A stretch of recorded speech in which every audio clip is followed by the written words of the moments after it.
So hello বন্ধুরা, কেমন আছো? আশা করি ভালো আছো। তো আমিও ভালো আছি আর কি।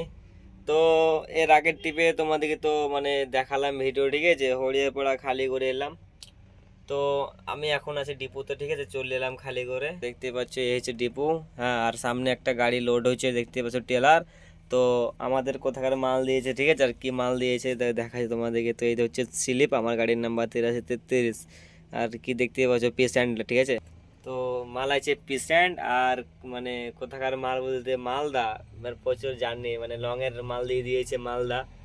তো আমার পার্টনার কাছে বাড়ি, ঠিক আছে। তো হোটেল বাদ দিয়ে এখন আর বাড়ি চলে গেল খাওয়া দাওয়া করতে।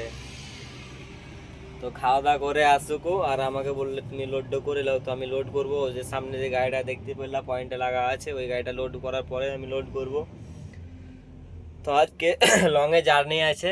তো মালদা অনেকটাই রাস্তা, ঠিক আছে। তো মোটামুটি আশা করছি ভোরের দিকে ঢুকে যাব। একটা সমস্যা মালদা যেতে লেগে, এই ফারাক্কা ব্রিজের একটা জাম্প আছে, ঠিক আছে। ওই জামটা বিশাল খাতারনাক জাম্প। তো আমি মোটামুটি যখন আসামের গাড়ি চালাতাম, আসাম টু কলকাতা, তখন এই ফারাক্কা মালদা এই সাইডে গিয়েছিলাম, আমার ভিডিও আছে ইউটিউবে।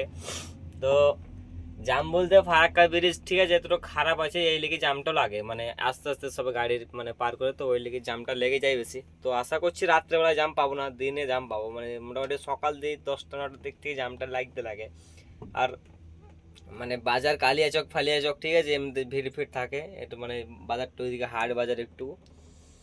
তো চলো আগে লোডিং পোডিং করি। এখন ম্যানেজাররা সবাই আছে, ঠিক আছে। তা আমি লোক গাড়িতে দেখতে পাচ্ছ কাঁচ টাচ তুলে ভিডিও করছি। তো এখনো মোটামুটি এখন বাজছে 9টা, ঠিক আছে। তো এখন ম্যানেজাররা কেউ ঘর যায়নি। তো ম্যানেজার আছে এখন, তার জন্য অতটা অফিসে আমি যাইনি এখনো। ওই জালো স্লিপ টিলিপ নিয়ে এলো। তো লোডিং ফোডিং করি, চলো, ঠিক আছে। তো এখনো খাওয়া দাওয়া করিনি, খাওয়া দাওয়া করবো 5 গ্রাম সাইড, ওইদিকে হোটেলের সাইডে। তো গাইজ ফাইনালি ডিপো থেকে লোড ফোড করে বেরিয়ে গেলাম, ঠিক আছে, কাঁটা ফাটা করে। তো আমার পার্টনার এখনো বাড়ি থেকে আসেনি, খেয়ে দিয়ে। তো দেখতেই পাচ্ছ আমি এখন আনিনগর ডিপোটা পার করলাম, এখন আনিনগর বাজার ঢুকেনি, ঠিক আছে। তো ডিপো যে শেরপুর যে পাম্প আছে, পাম্পের সামনে আমাদের ডিপো। তো ডিপো থেকে বেরিয়ে এলাম। তো বেরিয়ে এসে দেখতেই পাচ্ছ এখন বর্তমানে আই নিলাম, ঠিক আছে। এখন কিছু হালকা মতো খেতে লেগেছে আর কি, তার জন্য 2-3টা চিপস নিয়ে নিলাম। তো 5 গ্রাম পার করে হোটেল আছে, আর ও তো বাড়িতে খেতে গেছে, আর আমি হোটেলে খাবো। হ্যাঁ, আমার তো এখানে বাড়ি লয়। তো চলো আপাতত এখন এই সাইড করে দাঁড়াবো। ও বলছে যে ফোন করে আসলো, ভাইখানে দাঁড়াও, ঠিক আছে। আমি বাড়িতে খেয়ে দিয়ে যেয়েছি। তো আমি এখন ওর বাড়ি এইখানে সামনে, বাজারেই বাড়ি। তো আমি এইখানে দাঁড়াবো এখন আপাতত বর্তমানে, ঠিক আছে। তো এইখানে একটা চায়ের দোকান ছিল, তো চায়ের দোকান সব বন্ধ করে দিয়েছে, বন্ধু ফন্ধু কেউ নাই। তো এখন ভাই আমি এইখানে দাঁড়াই এখন সাইড করে। তো এখানে সাইড মাইড করে দাঁড়াই যাই, ও আসুক, কখন আসবে, ঠিক আছে, তা করতে আমি ফোন টোন দেখি আর করি। তো কি বলবো গাইজ, এখন আনিলগরের লুক চেঞ্জ করে দিয়েছে। হ্যাঁ, আনিলগরে শুধু এখন নতুন নতুন রেস্টুরেন্ট খুলছে। দেখতে পাচ্ছ আমার পেছনে একটা রেস্টুরেন্ট আছে। হ্যাঁ, আর এই হচ্ছে একটা সামনে আবার একটা রেস্টুরেন্ট খুলে, এটা আমি প্রথমে আজকে দেখছি। গাড়িতে এই শেরপুরে মোটামুটি 4-5 দিন আসেনি এইদিকে, তা মোটামুটি বেশি হয়নি, 4-5 দিনই হবে মনে হয় খোলা রেস্টুরেন্ট। তো চলো গাইজ, ঠিক আছে, এখন আজকে মালদার মাল আছে, মালদার লোকেশনও পাঠিয়ে দিয়েছে, পার্টি ফোন করে আসলো খানিক আগে, তো লোকেশন ফোকেশন পাঠিয়ে দিয়েছে। তো চলো আপাতত এখন এখানে কোনো কথা শেষ। তো বর্তমানে ও আসুক, খাওয়া দাওয়া করবো, তারপর তোমার সঙ্গে কথা হয়। তো গাইজ ফাইনালি পৌঁছে গেলাম, ঠিক আছে, অনেক সেবা। তো যে হোটেলে প্রথমে একদিন খাওয়া দাওয়া করেছিলাম, এই হোটেল, হ্যাঁ তোমাদের দেখিয়ে দিচ্ছি একবার হোটেলটা। 5 গ্রাম পার করে, হ্যাঁ, গাড়ি ফাড়ি লাগিয়ে দিলাম, দেখতে পাচ্ছি। আর বাড়ি থেকে তো খাওয়া দাওয়া করে চলে এসছে, এখন দই খেয়েছে। হ্যাঁ, দেখতে পাচ্ছ প্রথমে একটা দই নিলাম খাওয়ার জন্য। আর রাত্রেবেলা তো ভাত মাত খাই না, ঠিক আছে, রাত্রে রুটি রুটি অর্ডার দিলাম, রুটিই খাই রাত্রেবেলায় ভাত ফাত আমার হজম হয় না গাড়িতে এমনি ব্যাপারটা হয়েছে, গাড়িতে রাত্রেবেলা রুটি খেয়ে গিয়ে ভাত হয় না, ভাত ভাত খেলে আর কি গাড়ি চাঁদ পাওয়া যায় না, ঠিক আছে। ভাত খেলে ঘুমটা আসে বেশি, ভাতের একটু ঘোর আছে, এই জন্য রাত্রেবেলা ভাত খাই না। আর এমনিতে আজকে পানি হয়ে গাইস, দেখতেই পাচ্ছ রাস্তা ফাস্তা সব ভিজে আছে, হুইল বা চালাতে ছিল। তো ও নামলো, বলছে যে আমি ডিম খাবো। আর চলো বাড়িতে খেয়ে এলো। তো বন্ধু বাড়িতে কি খেলা, ভাত না রুটি? তুমি হ্যাঁ, বাড়িতে কি খেলা তুমি? ভাত। হুম। তো বন্ধু বাড়িতে ভাত মাত খেয়ে চলে এসছে, ঠিক আছে। তো চলো গাইস খাওয়া দাওয়া কমপ্লিট করি আর কি। সো গাইস আমি খাওয়া দাওয়া করার পরে গাড়ি ছেড়েছি, আর কোনো ভিডিও স্টার্ট করিনি। তো আমি আছি এখন মানে যে ফারাক্কা স্টিল ব্রিজটা পার করে যে প্রথম টোল পড়ছে, ঠিক আছে, ফারাক্কা বলছে আবার জঙ্গিপুর মোহাম্মদপুর পার করে যে প্রথম মানে ব্রিজ পড়ছে ফারাক্কার 8 টোল। আর আমার ফার্স্টটাকে টাকা শেষ হয়ে গেছে, দেখতে পাচ্ছ আমার লেগে সব জাম লেগে গেছে। হ্যাঁ, তো না পাচ্ছে গাড়ি ঢুকতে, না পাচ্ছে গাড়ি মানে ব্যাকে দিতে, তো পেছনে আর সামনে দুদিকে জাম লেগে গেছে। তো ম্যানেজারকে ফোন করলাম আমি, ম্যানেজার বলছে টাকা মেরেছি বাট শো করেনি এখনও। তো এখনও জানি না যে ফাইন টাইন মেরেছে কি। হ্যাঁ, টোলে 10 মিনিটের বেশি রাখতে দেয় না গাড়ি, তো ফাইন মেরে দেয়। আর ওকে ওইদিকে সামনে মানে বেকার এলাম। হ্যাঁ, আগে থেকে ফোন করতাম তো ভালো হতো। তো মানে এম তো কোম্পানিতে কোনোদিন টাকা আমাকে শেষ হয় না, প্রথম শেষ হলো। এখন বাজছে গাইস মানে 1টা, ঠিক আছে বাবা, 12:53। তো বিন্দাস পরে পরে ঘুমাচ্ছে। তো ম্যানেজারকে ফোন করলাম, আমার নাম্বার থেকে ফোন করলাম, ওর মোবাইল থেকে ফোন করলাম, আমার মোবাইল থেকে ফোন করলাম একবার। তো দেখা যাক কখন টাকাটা ফোন করছে মানে শো করছে আর কি। তো বলেছি ম্যানেজারকে যে মানে টাকাটা শো করলে আমাদের এবার ফোন করে দিন, কারণ আমরা এখানে এসকে আছে।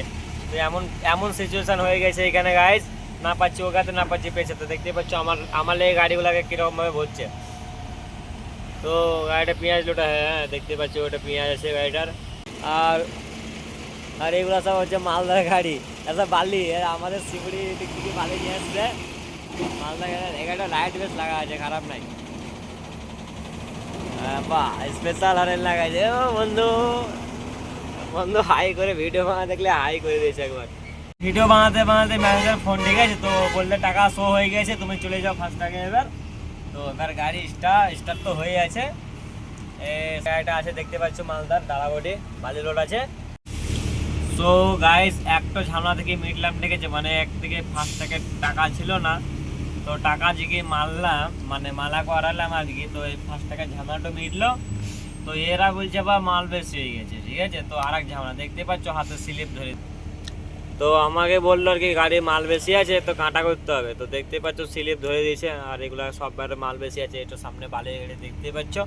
তো মাল বেশি হওয়ার কারণ গাড়ি গাইস, আমি যেটা মাল, ঠিক আছে, আমাদের নিট মাল পাসিং মাল আমি নিয়ে এসেছিলাম। হ্যাঁ, 32 টন 16 চাকা আনলোডে 32 টন 500 পাসিং আছে। তো 500 পাসিং নিয়ে এসেছিলাম, 500 যেটা মাল আমরা নিট মাল নিই। তো 150 চলে যায়, ঠিক আছে, 500 পাসিংয়ের মধ্যে 150 বেঁচে থাকলে চলে যায়। তো আমার আজকে মাল ছিল 620 এরকম মাল ছিল ওটা, ঠিক আছে, 32 টন। তো এই নাকি বলছে 57 টন মাল আছে, ঠিক আছে, টোটাল। তো সো গাইস এতক্ষণে ভয়টা কাটলো, ঠিক আছে। তো কি বলবো, কাঁটাতে গাড়িটা তুললাম, তো এত আস্তে তুললাম যে মানে যদি মাল বেশি হয়ে যায় তখন বিশাল সমস্যাতে পড়ে যাবো। হ্যাঁ, যদি মানে তখন ফাইন লেগে যাবে আর কি। তো স্লিপ দিলাম আমি, কাঁটাতে ঠিকই মাল আছে। হ্যাঁ, তো যাবো, যা চলে যা, অ্যাস কর তাই বলছে। তো এখন কাটা ফাটা করলাম, এখানে মিনিমাম 1-1 ঘন্টা দাঁড়িয়ে থাকতে হলো, ঠিক আছে। তার করে আমি মিনিমাম ফারাক্কা পার করে দিতাম। তো কী বলবো গাইজ, এখন বাজছে মিনিমাম 1:30। তো আমি ঢুকতে পারবো না, সকালের আগে মনে হয় আশা করছি। তো ফারাক্কার হালচাল এখনো মানে বলতে পারবো না যে ফারাক্কা কীরকম জাম পাচ্ছে কি নাই। তো আশা করছি রাতে ভোরের দিকে জাম থাকবে না। হ্যাঁ, তো দেখতে পাচ্ছ এখন বাইপাস বলছি, এখন খোলা চুরি ধরছে। সো গাইজ যেটাকে ভয় করছিলাম, ঠিক আছে, সেটাই হয়েছে। দেখতে পাচ্ছ আমি এখন আছি ফারাক্কা ব্রিজের জাম্পে, আর এখন বাজছে দেখতে পাচ্ছ 2টা। হ্যাঁ, তো দেখতে পাচ্ছ কত খাতারনাক জাম লেগে আছে। যেটাকে ভয় করছিলাম প্রথমে, যে মানে জামটাকে ভয় করছিলাম, ঠিক আছে, সেই জামটাতেই পড়ে গেলাম। তো আমি ভেবেছিলাম যে মানে রাতে অতটা জাম লাগে না, তো রাত্রেও জাম লেগে আছে। তো কি বলবো, মানে যখন মানে এইদিকে চলতাম, ঠিক আছে, যখন আমি আসামে গিয়েছিলাম মানে গাড়িতে, মানে আসামের গাড়ি যখন মানে এইদিকে ডালাবড়িতে যেতাম, তখন অনেক দূর আগে থেকে জাম পেয়েছিলাম, মোটামুটি 5 থেকে 6 ঘন্টা জাম পেয়েছিলাম। হ্যাঁ, তো আজকে প্রায় কাছাকাছি চলে এসেছি, তো তাও জাম লেগে আছে দেখতেই পাচ্ছ। আর নাইটে যে বাসগুলো দেখতে পাচ্ছ, ওগুলা মানে ডাহিনের যে রাস্তাটা আছে এই সাইডে চলে এসেছে। তো ওইখানে বাসগুলো আমাকে এখানে ওভারটেক করলো, আর ওইখানে আর সব মালদা যেগুলো ডালাবডি ফলার মানে বালির গাড়িগুলো আছে ওগুলো, ঠিক আছে, এই লাইনে চলে। তো একমাত্র এই মানে ডাহিনের রাস্তাটা দেখতে পাচ্ছ, এটা শুধু বাস যাতায়াত করবে, ঠিক আছে, তাছাড়া আদার্স বালি গাড়ি, পাথর গাড়ি, মানে ট্রান্সপোর্টে ডালাবডি ফলাবডি আদার্স কিছু যেতে দেবে না ডাহিনে, শুধু বাসটি আলাও আছে এই রাস্তাতে। হ্যাঁ, তো গাইস যেটাতে ভয় ছিল আর কি সেটাই হলো, মানে কি বলবো, এই জাম যে কখন ছাড়বে তখন বলা মুশকিল আছে। গাইস দেখতে পাচ্ছ ফারাক্কা ব্রিজে কেবল পা দিচ্ছে। হ্যাঁ, মানে পা তোলায় কেবলই গাড়ি চাপাচ্ছি আর কি। তো এই বাড়া কি বলবো, বালের এই ব্রিজটোর লেগে মানে সবার রাতে ঘুম হয় না, ঠিক আছে। মালদা বাড়াতে ভাই বেশি কষ্ট ভাই, আমরা তো এই মানে 2-3 বাসি, হ্যাঁ মাসে 2-3 বাসি, যারা রেগুলার আর কি বালি বয় এইদিকে মালদার ড্রাইভারগুলা, তো ওদের বেশি কষ্ট। হ্যাঁ তো দেখতেই পাচ্ছ গাইস, এইটাই হচ্ছে ফারাক্কার ব্রিজ। তো এই ব্রিজ তো কিছুই খারাপ নয়, দেখতে পাচ্ছ খুব একটা ব্রিজ খারাপ নয়, তাও মানে এতটা জাম লেগে থাকছে আর কি। হ্যাঁ আর পাশে দেখতে পাচ্ছ ওটা রেলের মানে ট্রেন যাওয়া আসা করে। আর এই হচ্ছে ফারাক্কা ব্রিজ, তো মানে নাইট অতটাও মানে ভিউ নাই। তো এই 108টা গেট আছে। হ্যাঁ দিনে মানে আসার টাইমে এটা যদি দিন হতো, ঠিক আছে, মানে তো ভালো করে দেখাতাম তোমাদেরকে। তো রাত্রে বলে অতটা দেখাতে পারছি না।